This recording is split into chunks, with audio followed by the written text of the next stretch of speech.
اعوذ باللہ من الشیطان الرجیم بسم اللہ الرحمن الرحیم۔ السلام علیکم معزز سامعین، آج کی ہماری کہانی کا عنوان ہے ننھا دکاندار۔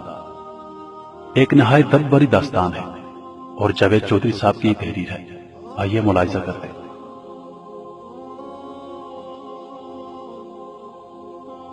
میں ایک گھر کے قریب سے گزر رہا تھا کہ اچانک مجھے گھر کے اندر سے ایک 10 سالہ بچے کی رونے کی آواز آئی۔ آواز میں اتنا درد تھا کہ مجھے مجبوراً گھر میں داخل ہو کر معلوم کرنا پڑا کہ یہ 10 سالہ بچہ کیوں رو رہا ہے۔ اندر داخل ہو کر میں نے دیکھا کہ ماں اپنے بیٹے کو آہستہ سے مارتی ہے اور بچے کے ساتھ خود بھی رونے لگتی ہے۔ میں نے آگے ہو کر پوچھا، بہن کیوں مار رہی ہو بچے کو جبکہ خود بھی روتی ہو ساتھ؟ اس نے جواب دیا کہ بھائی آپ کو تو معلوم ہے کہ اس کے والد اللہ کو پیارے ہو گئے ہیں اور ہم بہت غریب بھی ہیں۔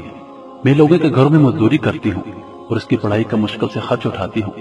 یہ کمبخت اسکول روزانہ دیر سے جاتا ہے اور روزانہ گھر دیر سے آتا ہے۔ جاتے ہوئے راستے میں کئی کھیل کود میں لگ جاتا ہے اور پڑھائی کی طرف ذرا بھی توجہ نہیں دیتا، جس کی وجہ سے روزانہ اپنی اسکول کی بدلی گندی کر لیتا ہے۔ میں نے بچے اور اس کی ماں کو تھوڑا سمجھایا اور چل دیا۔ ایک دن صبح سبزی منڈی کچھ سبزی وغیرہ لینے گیا تو اچانک میری نظر 10 سالہ بچے پر پڑی جو روزانہ گھر سے مار کھاتا تھا۔ کیا دیکھتا ہوں کہ وہ بچہ منڈی میں پھر رہا ہے اور جو دکاندار اپنی دکانوں کے لیے سبزی خرید کر اپنی بوری میں ڈالتے ہیں تو ان سے کوئی سبزی زمین پر گر جاتی ہے۔ وہ بچہ اسے فوراً اٹھا کر اپنی جھولی میں ڈال لیتا ہے۔ میں یہ ماجرا دیکھ کر پریشانی میں مبتلا ہو رہا تھا کہ آخر چکر کیا ہے۔ میں اس بچے کو چوری چوری فالو کرنے لگا۔ جب اس کی جھولی سبزی سے بھر گئی تو وہ سڑک کے کنارے بیٹھ کر اونچی اونچی آواز لگا کر اسے بیچنے لگا۔ منہ پر مٹی، گندی وردی اور آنکھوں میں نمی کے ساتھ ایسا دکاندار زندگی میں پہلی بار دیکھا تھا۔ اچانک ایک آدمی اپنی دکان سے اٹھا جس کی دکان کے سامنے اس ننھے بچے نے اپنی دکان لگائی تھی۔ اس شخص نے آتے ہی ایک زوردار پاؤں مار کر اس ننھی سی دکان کو ایک ہی جھٹکے میں ساری سڑک پر پھیلا دیا اور بازو سے پکڑ کر اس بچے کو بھی اٹھا کر دھکا دے دیا۔ ننھا دکاندار آنکھوں میں آنسو لیے دوبارہ اپنی سبزی کو اکٹھا کرنے لگا اور تھوڑی دیر بعد اپنی سبزی کسی دوسری دکان کے سامنے ڈرتے ڈرتے لگا لی۔ بھلا اس شخص کا جس کی دکان کے سامنے اب اس ننھے نے اپنی دکان لگائی تھی۔ اس شخص نے اس بچے کو کچھ نہیں کہا۔ تھوڑی سی سبزی تھی، جلدی فروخت ہو گئی۔ وہ بچہ اٹھا اور بازار میں کپڑے والی دکان میں داخل ہوا۔ وہ دکاندار کو پیسے دے کر دکان میں پڑا اپنا اسکول بیگ اٹھایا اور بنا کچھ کہے اسکول کی جانب چل دیا۔ میں بھی اس کے پیچھے پیچھے چل رہا تھا۔ جب وہ بچہ اسکول گیا تو 1 گھنٹہ دیر ہو چکی تھی، جس پر اس کے استاد نے اسے ڈنڈے سے خوب مارا۔ میں نے جلدی سے جا کر استاد کو منع کیا کہ یتیم بچہ ہے، اسے مت مارو۔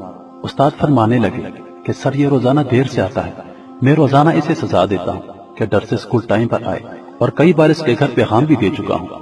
بچہ مار کھانے کے بعد کلاس میں بیٹھ کر پڑھنے لگا۔ میں نے اس کے استاد کا موبائل نمبر لیا اور گھر کی طرف چل دیا۔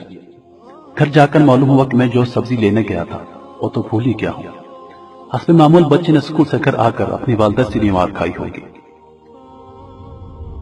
ساری رات میرا سر چکرا رہا تھا۔ اگلے دن صبح کی نماز ادا کی اور فوراً بچے کے استاد کو کال کی کہ منڈی ٹائم ہر حالت میں منڈی پہنچے، جس پر مجھے مثبت جواب ملا۔ سورج نکلا اور بچے کا اسکول جانے کا وقت ہوا۔ بچہ گھر سے سیدھا منڈی اپنی ننھی دکان کا بندوبست کرنے نکلا۔ میں نے اس کے گھر جا کر اس کی والدہ کو کہا کہ بہن میرے ساتھ چلو، میں تمہیں بتاتا ہوں کہ آپ کا بیٹا اسکول کیوں دیر سے جاتا ہے۔ وہ فوراً میرے ساتھ میں یہ کہتے ہوئے چل پڑی کہ آج اس لڑکی کی میرے ہاتھوں خیر نہیں، چھوڑیں گے نہیں اسے آج۔ منڈی میں لڑکے کا استاد بھی آ چکا تھا۔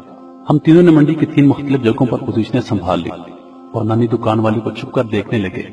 حسب معمول آج بھی اسے کافی لوگوں نے جھڑکیں دی، لاتیں ماری، کسی نے گالیاں دی اور کسی نے تھپڑ مارا اور آخرکار وہ لڑکا اپنی سبزی فروخت کر کے کپڑے والی دکان کی طرف چل دیا۔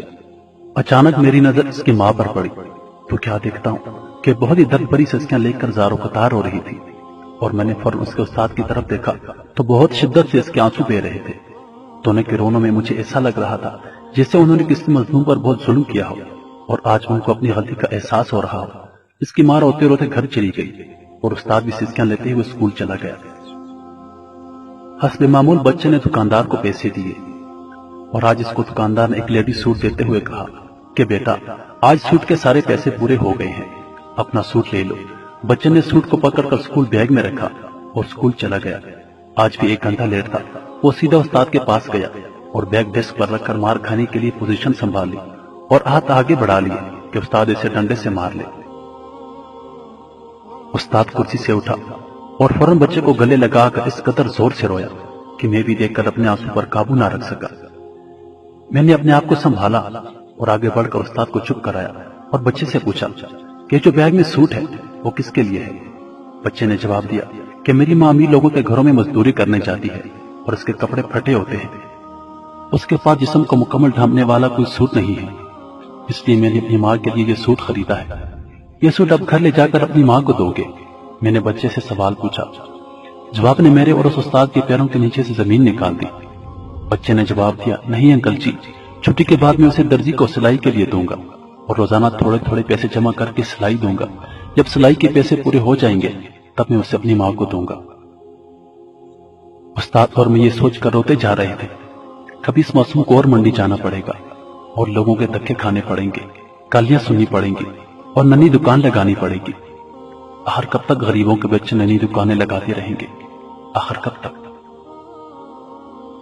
میرے پیارے بھائیوں اور دوستو، ہم اپنے ارد گرد نظر دوڑائیں تو ہمیں ایسے ہی ننھے دکاندار دیکھنے کو ملتے ہیں جن میں کوئی فروٹ بیچ رہا ہوتا ہے، کوئی شاپر بیچ رہا ہوتا ہے، کوئی لوگوں کی گاڑیوں کے شیشے صاف کر رہا ہوتا ہے، کوئی ہاتھ میں پھول پکڑے بڑے لوگوں کے پیچھے بھاگ رہے ہوتے ہیں۔ یقین کیجیے وہ یہی ننھے دکاندار ہیں۔ اللہ پاک ہم سب پہ رحم کرے اور ہمیں توفیق دے کہ ہم ایک دوسرے کی مدد کریں۔ مزید ویڈیوز کے لیے ہمارا چینل ضرور سبسکرائب کریں۔ اللہ پاک آپ سب کا حامی و ناصر۔ والسلام۔